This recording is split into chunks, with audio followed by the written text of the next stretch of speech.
Hi everyone, thank you so much for joining me today. So today's card making video is part of the WOW Embossing Powder Hop for the May 2024 release. There's an opportunity to win goodie bags containing all of the release for May 2024. So please make sure that you're subscribed to WOW Embossing Powder, leave a comment on their video, and for extra entries then hop through and subscribe, like and comment on all the other designers that are joining the hop. I'll leave all the details in the description box below, but let's get into today's video. So in my card today, I'm going to be featuring this new duo of embossing powders called A Night on the Town, inspired by Sarah Nauman, and we've got a Sparkling Sunset and a Glass of Fizz. These are absolutely beautiful opaque embossing powders that have got lots of gold glitter in and they're really sparkly.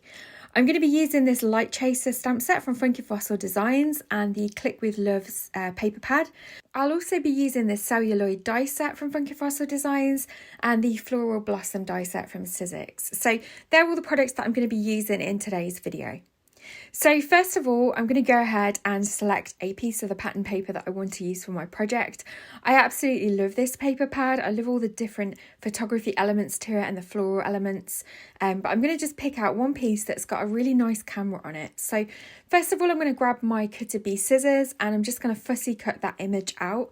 I really just want to keep the camera and the flowers, and then we're going to be able to use that with our project today. Next, I've got a square of watercolour cardstock and I'm going to use this click stencil with some texture paste.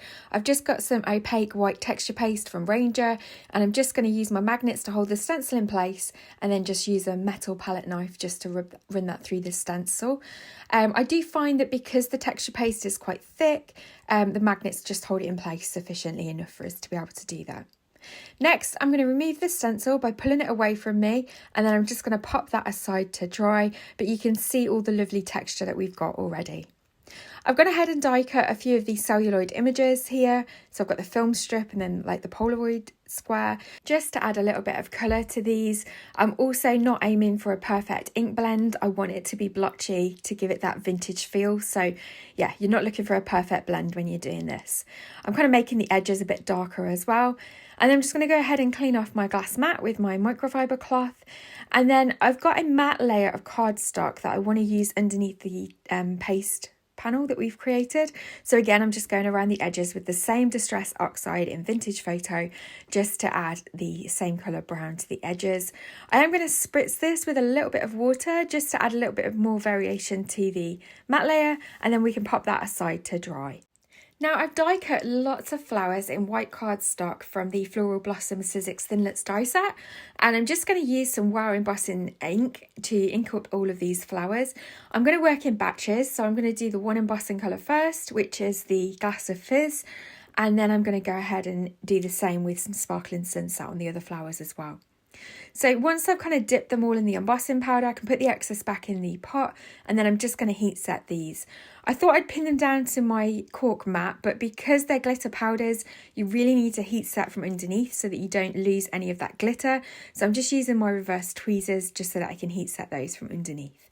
I'm then just going ahead and adding some more embossing ink to the top of those flowers again, so that we can add a second layer of embossing powder, because as you can see, I didn't quite catch the first time the whole of the flower. I think my embossing pad was a little bit dry, so I've inked it back up and then I've gone ahead and added a second layer, and that just really makes the colour really rich and vibrant, and you can see it's packed with glitter. So these are really gorgeous powders. So I've done the same with the Sparkling Sunset, so I'm just showing you one of those up close now. That's a lovely kind of corally peachy colour with, again, lots of gold glitter. And so once we've got all of our flowers ready, I'm just going to use my tweezers to poke holes in the centre of them. So this is where the cork mat is really good, because it just gives you a little bit of a soft spongy area to poke your tweezers into. Of course, if you've got some foam or a flower forming foam pad, that would work great for this technique as well. But I really just wanted to add a few little stamen. These are the Sizzix stamen for their flower making. They come in lots of different colours, but I've got these white ones. I've had them in my stash for a while, so I really wanted to make use of them today. So I've just took 3 strands, which means you've got 6 kind of stamen. I'm twisting them around so that I can just get them nice and thin, and then I can poke them through the little hole that I've made. And then I'm going to go ahead and layer them up together with a slightly larger flower. If you don't have the stamen, then of course you can just use the die cut that creates the centres of the flower. But because I've got these in my stash, I really wanted to use them up.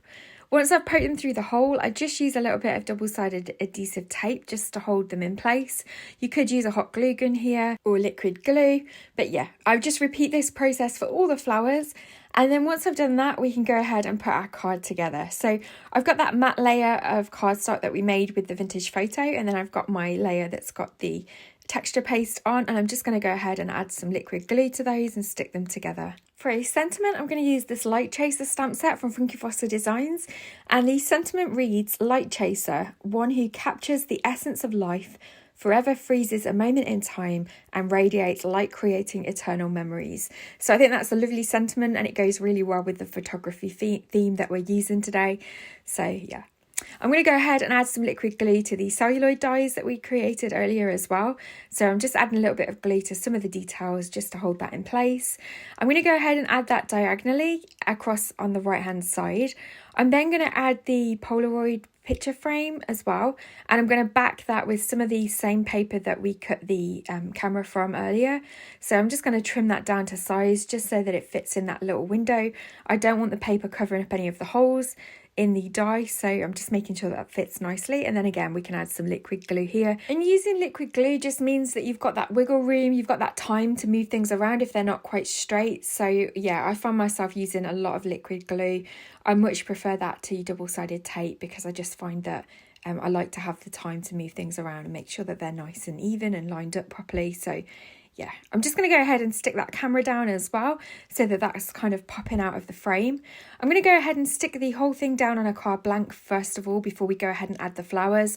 And that just means that I can make sure that I've added lots of nice pressure, that the borders are nice and even before we go ahead and add the flowers to this. So yeah, once that's in place, I'm just going to add a little bit of dimension to the flowers just by manipulating it with my hands, just to give it a little bit of dimension, pop those petals up a little bit.